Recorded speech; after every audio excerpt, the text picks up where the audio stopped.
Rahul Mamkootathil MLA. PV. അൻവറുമായി നടത്തിയ കൂടിക്കാഴ്ചയെക്കുറിച്ച് അറിയില്ലെന്ന് നിലമ്പൂരിലെ യു.ഡി.എഫ് സ്ഥാനാർത്ഥി ആര്യാടൻ ഷൌക്കത്ത്. അൻവറിന്റെ മുന്നണി പ്രവേശനം യു.ഡി.എഫ് നേതാക്കളാണ് ചർച്ച ചെയ്യുന്നത്. നിലമ്പൂരിൽ വലിയ രാഷ്ട്രീയ മുന്നേറ്റം ഉണ്ടാകുമെന്നും ആര്യാടൻ ഷൌക്കത്ത് പറഞ്ഞു.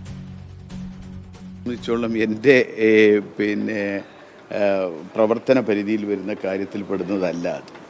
അപ്പോൾ അതുകൊണ്ട് യു.ഡി.എഫ് നേതാക്കന്മാരായിരിക്കും ഇത്തരം കാര്യങ്ങളിൽ നിങ്ങൾ അപ്ഡേറ്റ് ചെയ്യാൻ നല്ലത്. ഈ കാര്യത്തിൽ ഞങ്ങൾ വളരെയധികം മുന്നേറിയിട്ടുണ്ട്. മാത്രമല്ല, നിലമ്പൂരിൻ്റെ സാഹചര്യം, കേരളത്തിലെ വർത്തമാനകാലം, ഇവിടെ നമുക്ക് തൃക്കാക്കര നമ്മുടെ മുന്നിലുണ്ട്, പുതുപ്പള്ളി നമ്മുടെ മുന്നിലുണ്ട്, പാലക്കാട് 3 ഉപതെരഞ്ഞെടുപ്പുകൾ നമ്മുടെ മുന്നിൽ കാണുന്നുണ്ട്.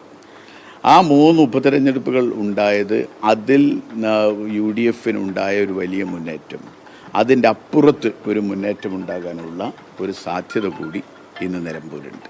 അതാണ് നിലമ്പൂരിൻ്റെ രാഷ്ട്രീയം. ഞാൻ പറഞ്ഞല്ലോ, എൻ്റെ വിഷയത്തിൽ വരുന്ന സംഗതിയല്ല ഇത്. വാസ്തവത്തിൽ എന്നെ സംബന്ധിച്ചിടത്തോളം ആളുകളെ കാണുന്നു, വോട്ട് ചോദിക്കുന്നു, നിലമ്പൂരിലെ വികസന പ്രശ്നങ്ങൾ ചർച്ച ചെയ്യുന്നു, കേരളത്തിലെ ഭരണകൂടത്തിൻ്റെ ദുരവസ്ഥയും ദുസ്ഥിതിയും ചർച്ച ചെയ്യുന്നു. ഇതാണ് നമ്മുടെ മുന്നിലുള്ള പ്രധാന വിഷയങ്ങൾ. അൻവറുമായി ബന്ധപ്പെട്ട കാര്യങ്ങളൊക്കെ ചർച്ച ചെയ്യുന്നത് എൻ്റെ പാർട്ടി നേതൃത്വമാണ്.